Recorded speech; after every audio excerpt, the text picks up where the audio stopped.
Welcome, everybody. Today is a gathering of three individuals who will all surely be gentlemen within 2 months' time.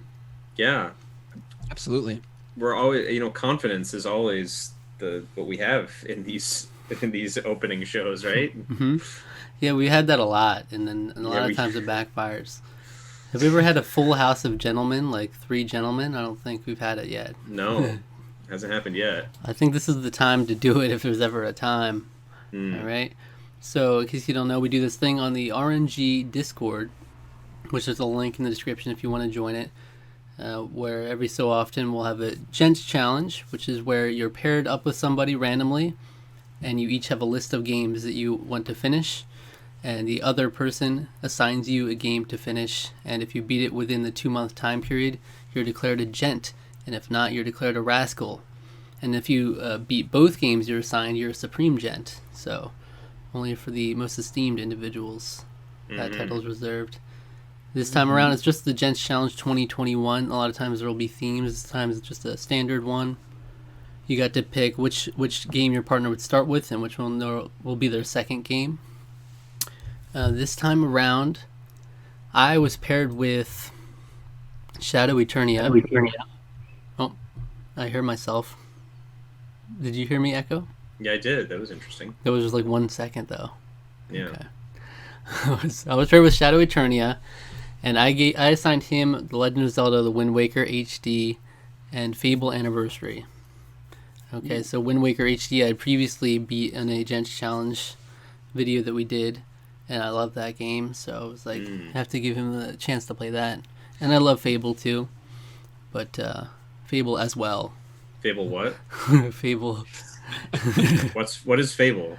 It's such a great series, and I'm sure you'd love Uh-huh. it, Alec. Yeah. Nothing like Peter Molyneux, right? Am I Really, right? That it really that gets to huckster. it really gets to the core of moral dilemmas in video games. You know, there's a moral Yeah. compass involved. You know, you literally start growing horns if you're a bad boy. You know, there's no way around it. Okay, and on my list, I did all Call of Duty games because Yeah, it was a wild list. for some reason that's a random thing I just started collecting. It's like Harvest Moon and Call of Duty are ones I've just tried to collect every one. I have every Call of Duty on home console and handheld except for the newest one, Black Ops Cold War. But I have all the other ones from like the GameCube era up until now. So they were all on there basically, except for the few that I have beaten. And so I was assigned Call of Duty 2, Call of Duty 2 on the Xbox 360, and Launch Call game. of Duty Modern Warfare Remastered is the second one on PS4. Which is like I have the original Call of Duty 4 that I never beat, but I also have remastered, so I just put that on there.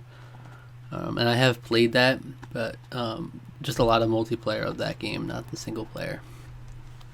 But yeah, I've only played a little bit of this so far, but I know I'm gonna enjoy it because it's great. It's already great, and it's obviously it's a lot different than Call of Duty's now. Obviously, it's actually a true World War II based campaign experience. I just remember seeing that game like at the turn of the generation between PS2, Xbox to Xbox 360 and PS3. Just the screenshots in gaming magazines was so mind-boggling for Call of Duty 2. Like the sense of realism was just off the charts, and definitely lived up to the hype. I remember going to a friend's house, and just the design of the 360 just to me at the time looked so futuristic with its kind of like white box or whatever and the glowing green light in the middle when you powered it on. But yeah, graphically it looked very impressive at the time, and it's just a really fun game too. Missed the World Yeah. War II shooters. Yeah. I remember when I think it was like right around when the Best Buy right around me was first like it was right around I think when it was first built. And I remember the display they had for for the 360, the Xbox 360, and they were really showing off Call of Duty 2. And I remember being like just stunned at how good it looked and how smooth like the gameplay was. I just remember being like, wow, this is really a step up, which is really funny looking back on now because I don't think the 360 era has aged well at all. But there was no doubt that there was like, wow, this is this definite step up right here with this game. Yeah. Yeah, I mean it's So honestly really well done so far. It's interesting to kind of take a trip back in time So where this is so different than where Call of Duty is now, where it's heavily multiplayer based now. And I mean, they've gone in several different directions with the campaigns as well since then. And this is like a classic World War II, focused on the campaign more than anything. And it's interesting. I didn't expect, Call of Duty 2 isn't the top of what I thought someone would pick, honestly. I thought it would be like a Modern Warfare or Black Ops kind of one that would be picked, but it was a nice surprise. So looking forward. And they're not too long. That's the primary reason I put Call of Duty on there. Is there a lot that I want to beat, and I knew since I'm playing Tales of Vesperia at the same time, I wanted something that would be more palatable than like a full RPG alongside it. Mm-hmm. So, but the interesting thing with this challenge is that you two were paired together, actually. Yeah, how about that? Yeah, very wild. Which we've had that a couple times. Like, Alec and I have been paired together, and there might have been another one with a guest, too. Was it Pestro? Was Pestro paired with one of us? I don't remember. I don't know. Think he was. I don't think he was, because I don't remember challenging it. I don't remember either of us being like, beat Harvest Moon 64. I mean, that sounds like something I would do, but it does. I don't think I did. I don't know. But yeah, so what did you guys assign to each other? How's that going to go? Okay. I will let Rusty go first. Oh. Passing it back to me. So kind of similar to Zach, I tried to pick some somewhat shorter games, something that I could beat in like 10 to 12 hours, with the exception of one of them, because it was just sitting in my backlog for far too long, and I really wanted to finally get around to playing it, which it actually came at the perfect time. I didn't actually plan this, but we'll get to that in a second. I only selected 10 games, and the two that Alec ended up selecting for me to play, one of them being BioShock Infinite. I am such a huge fan of the first two games. I don't think 2 gets the love it deserves. It wasn't as great as the first, certainly wasn't as kind of like revolutionary for the games industry as the first, but I definitely still feel like it's worth playing and earns its spot in the series. And what can be said about 1 that hasn't already been said? It's just such an incredible game. But I never got around to playing BioShock Infinite. And I think that was more just time and place for me in my life. I was in college, and I was just playing more like meaty open world experiences like Skyrim and Dark Souls and Legend of Zelda Skyward Sword and things like that. I didn't really sink my teeth into some of those shorter experiences, and BioShock Infinite being one of them. It thankfully got kind of a complete edition remake or up-res to PS4, Xbox One, and I actually saved the final like 30 minutes to 1 hour of gameplay to play after this, because I didn't want to come to the Gents Challenge video saying I'd already beat my first game. So I won't go. That would be such an interesting arc for you, though. That would have been quite the flex on both on me especially. Yeah. I didn't want to embarrass you guys too much here. Well, you got a card on the Tarqaron card collection. This frequent rascal Rusty. So yeah, you're trying to change that narrative. I really am. Yeah, and so hopefully your brother in Tarqaron Cards Part 2, maybe in another year. I'm this true gentleman. Rusty Redemption. Yeah, Rusty Redemption, gentleman or whatever he ends up titling it. But yeah, I'll give just some very brief impressions, because I'm sure when we do a follow-up episode, I'll go into a little bit deeper. But it's really kind of struck all the right chords for me. I think with the BioShock games, have always done so tremendously well. It's just this nice balance of first-person shooting, which, the Call of Duty games, Wolfenstein, whatever it might be, I don't know. It rewards your experimentation. There's just a nice arsenal of weapons that you can use. But I also love how they brought kind of plasmids back, but that they're not actually called plasmids. They're called Vigors. Vigors. Thank you. Yeah. And there's, I think, 8 of them.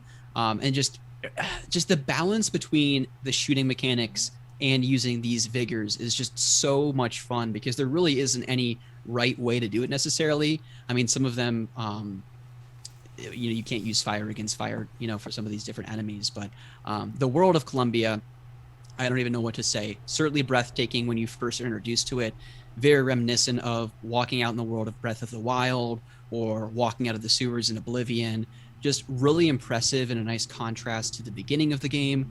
I won't go into big spoilers, but the very beginning of the game, you're kind of walking up this lighthouse, and there's just all kinds of weird propaganda and people that have been tortured to death seemingly, and just really interesting, creepy, eerie music. Like, if the BioShock games do anything perfectly, it's just setting a really great atmospheric mood. And to contrast that, where you feel like it's going to be, oh, this is just another BioShock, it's going to be really dark and grim. And then you kind of get shot up in the sky and you're introduced to Columbia, very vibrant, colorful, and welcoming world, seemingly at first. And you're baptized too. Yeah, you're literally baptized into this seemingly crazy cult-like place. Very crazy opening, definitely very memorable, and definitely earns all of the hype and excitement that has been talked up for the past 7 or 8 years. So really enjoyed my time to this point. But it is interesting though, because I have not heard much hype about it. I remember when the game first came out, it was very talked up. I think even at the Game Awards that year, it won Game of the Year over The Last of Us, which I think, looking back, is wild. Wow. That is crazy. I think that's complete. I think that's kind of crazy. It is. Yeah. But I've heard far more criticism about BioShock Infinite in particular recently, over the last maybe like 4 or 5 years. And while I think some of it is kind of relatively valid, I still loved the game. And we can talk a little bit more about it when we come back to this in a couple months. But I really liked BioShock Infinite quite a lot. I thought a lot of the exploration of the themes and things they get into in the story are not done very often in games, and it was done extremely well and respectfully, and wasn't afraid to go to certain places. But regardless, I hope that you enjoy it for what rest of it you have to play. Yeah. And I guess the last thing I'll say, trying to tiptoe around spoilers a little bit, but you do come across this person called Elizabeth. And if you've read anything about BioShock Infinite, you'll kind of know that she's kind of one of the main side protagonists of the game. And I feel like in a very unique sense, because Troy Baker voices the main character, Booker, I feel like they almost share it's crazy because the game also came out in 2013. Yeah. But they almost share a similar relationship that Joel and Ellie have, where they're both coming into this relationship with a lot of baggage. They're kind of hard-headed. They have their own belief systems, and yet they go on this grand adventure together where they have to kind of become partners.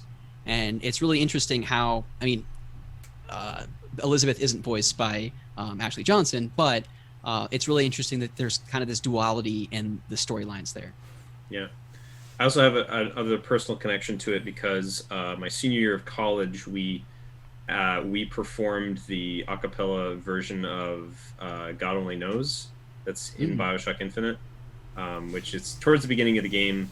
You can actually hear them in the distance. You can go up to them, and they're a floating barbershop quartet called the B Sharps, and they're singing God Only Knows. And we sang an arrangement, that arrangement of it in a cappella, which was a lot of fun.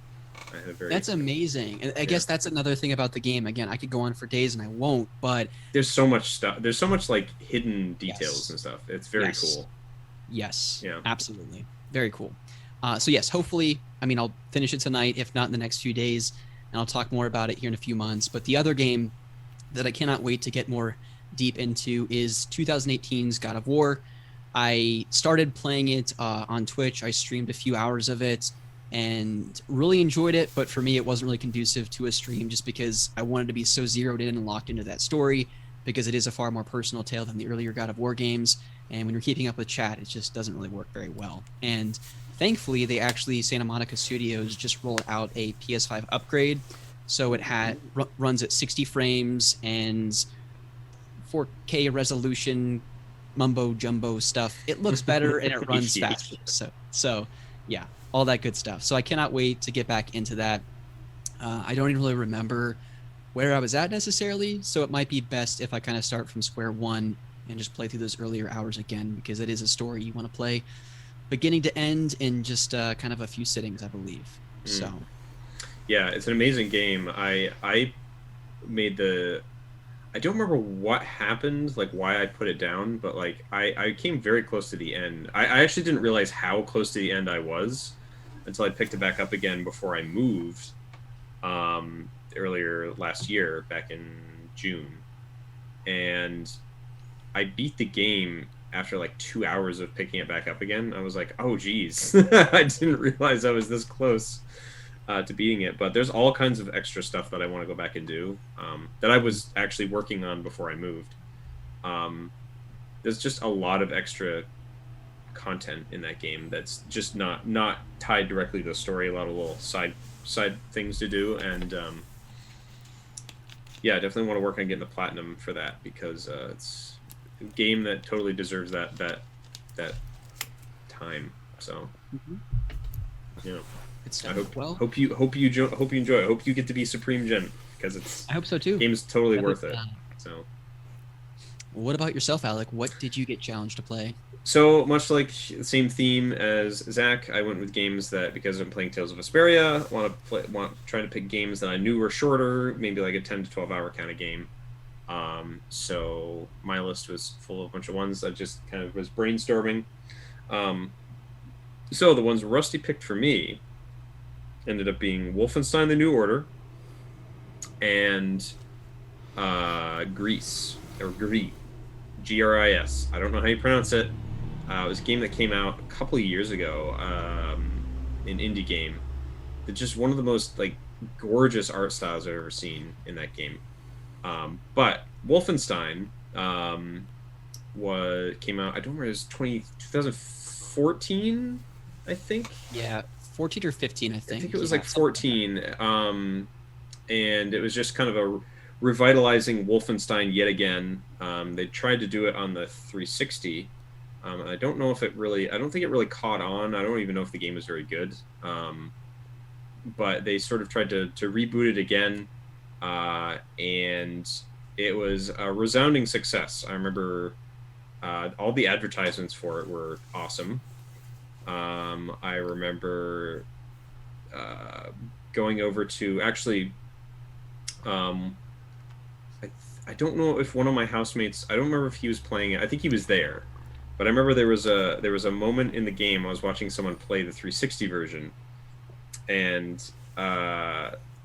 it was a moment in the game where they were supposed to have been stealthy, or there was like a turret or something that they needed to disable, and they just kept screwing up. But it was just so funny because it was like the most efficient turret that we had ever seen in a video game, where it was like 2 alarms and then 3 shots and they were dead. So it was like doo, doo, doo, and they were dead. Oh wow! And I was like, I've never seen a turret work like that in a video game. So anyway, I have high hopes for that game, just from that, the one moment that stuck in my brain from all those years ago, watching someone play the 360 version of it. But my brother says extremely good things about the new Wolfenstein games. He really likes them. Killing Nazis in a dystopian future. It's always a good time, I think. Yeah. So looking forward to that. I have not started yet. You two showing me up here. You guys have already started games. I haven't done that yet. So the other game, Gris or Gris, Gris. I would say Gris if it's French. I don't know what kind of word it is, so I don't know. Yeah, I'm not sure. Beats me. Anyway, the game looked really pretty, and I just remember like really falling in love with the art style, just like watercolors, and it looks like it's hand drawn.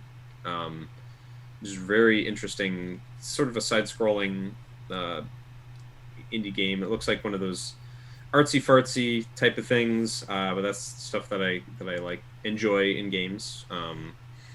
A lot of times where the small studios can say something or make something really kind of special and small. I don't remember. I think it was at a Game Awards or something where that was first advertised. I remember being. I don't remember where I first saw that an advertisement for it. But I just remember hearing really good things about it, just kind of vaguely. And I actually picked up a physical copy of it. I don't remember. It wasn't through Limited Run. It was through some other means. At least I don't remember it being through Limited Run. But very much looking forward to it. So I gotta get through Wolfenstein so I can get to that. I don't know. I have such a spotty track record. I don't wanna come in and be like, I'm gonna beat it this time, guys. But I kind of have to now. You guys have both started, and like since Rusty's getting close to the end, it's like, man, I gotta do a three gen second episode. So.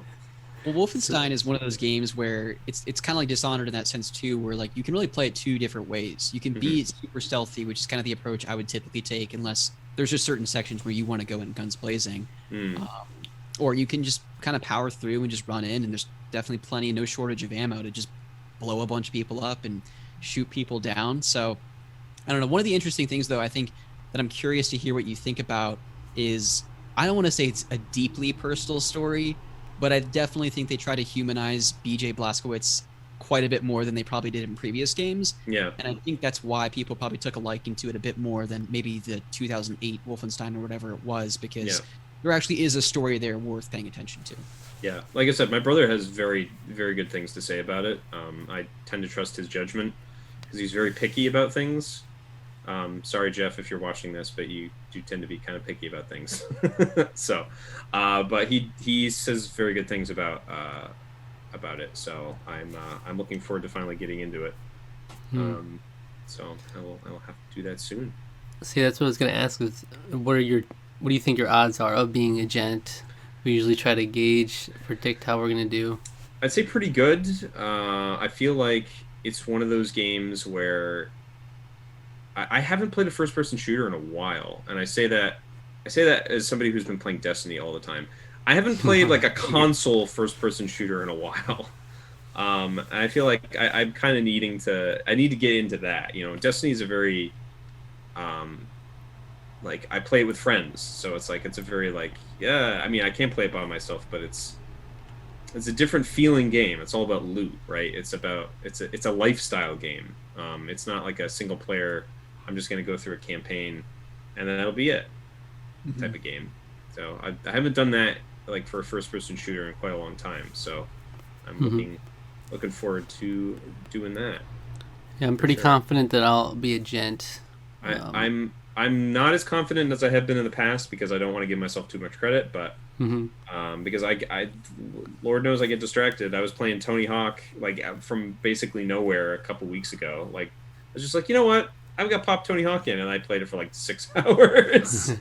Oh no, I get distracted too. But with Call of Duty 2, I feel like it's on how long to beat.com. It says 6 hours. So if that's anywhere close to how long it takes, that could only be a few sessions, and I'm good there. So I just need to consciously do that, and I think I'm pretty good. Like I could be a Supreme Gent as well, because another Call of Duty game isn't gonna be that much of a time sink either. So, but I'm very confident I'll be a gent at the very least.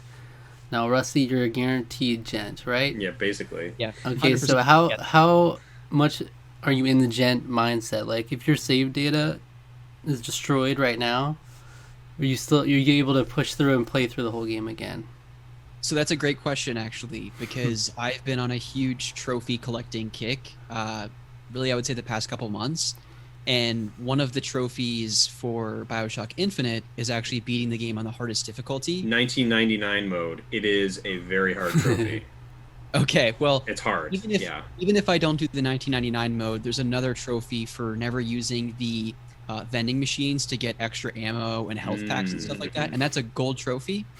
So I feel like I could probably power through the game on the easiest difficulty in about 5 hours. So I might try and actually beat the game twice. And so if my save file were corrupted, trophies don't go away.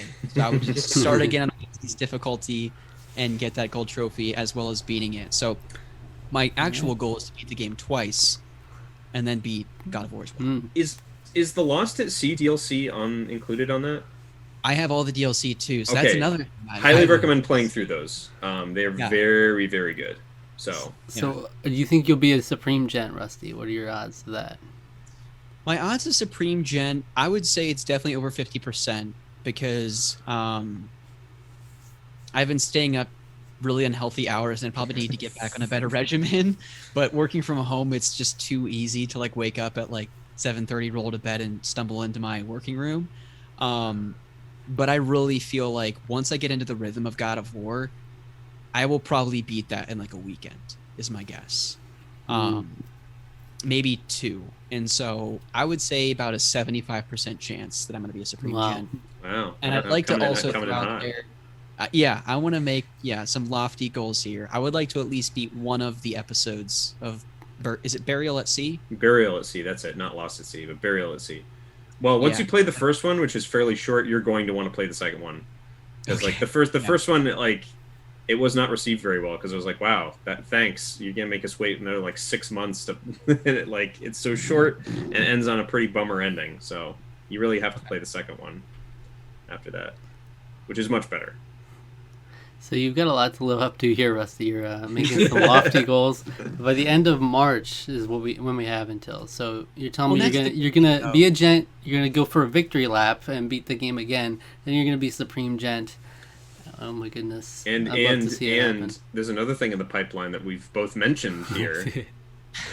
that's gonna happen. It doesn't necessarily have to happen next month. It can happen whenever we all finish it. That'll complicate things for sure. Yeah. I've been putting a lot of time in that. Let me tell you. Yeah, we need to do that. That's another challenge for us all. That's that's our self-imposed challenge. All right, so we're gonna be coming back, and at the very least, we're gonna have 3 Gents, right? The first, like, I think I can do it. I've given myself 65% is what I'll say. No, 60% is what I'll give myself. I give myself 80% chance of being a Gent, Supreme Gent. What if we all came back as Supreme Gents, dude? That'd what a day it would be. I would like. I don't buy it, but that would be quite the thing to see. All right. So thank you for watching, Rusty. First, where can people find you? You can find me on all your favorite podcasting platforms. Otaku Brothers Podcast. I record it with my brother-in-law. You can actually find me also on all your favorite podcasting platforms. Box Office Bliss. I record that podcast with a friend of mine. We're going through a number of movie and TV franchises. We kicked off season 1 with the Fast and the Furious films. And you can also follow me on Twitter at RALewis2011. And if you were to recommend another Tarqaron video for our viewers to watch after watching this one, which one would you recommend? One that you guys recently came out with. It was an absolute riot, and even if you haven't been watching Tarqaron since day 1, a great way to catch up is watching you guys unbox your Tarqaron special trading cards. Really good stuff, seeing you guys reminisce about everything that's come to this point in Tarqaron. Yeah, it's great. It was a good time. All credit to my brother for that. I mean, it was all his idea, and it was a little surprise to me on Christmas, and then I brought that surprise over to Alec, and we were able to experience them all for the first time. I still have to decide. Like, I'd like to have a card binder just for them, but I'd also like to be able to play them. So, because once you put them in there, it's a real pain. Because you're not gonna have any like duplicates of all these cards. So, but I'd like to be able for us to play at some point. Did we find out, is there a way to play it online? Probably. Right. We'll have to figure that out. Tabletop Simulator? They probably have some Yu-Gi-Oh stuff in there. And you can put your own cards in there? Yeah, it's Tabletop Simulator is like a open source type thing, I think. Yeah. Yeah, that's true. So we could do something. All right. So thank you for watching. Subscribe to the channel. Subscribe to the podcast feed. Like the video. Leave a comment. Hit the notification bell. Follow us on Twitter at Tarqaron, TWO. Thanks, Rusty. Okay. Anytime, guys.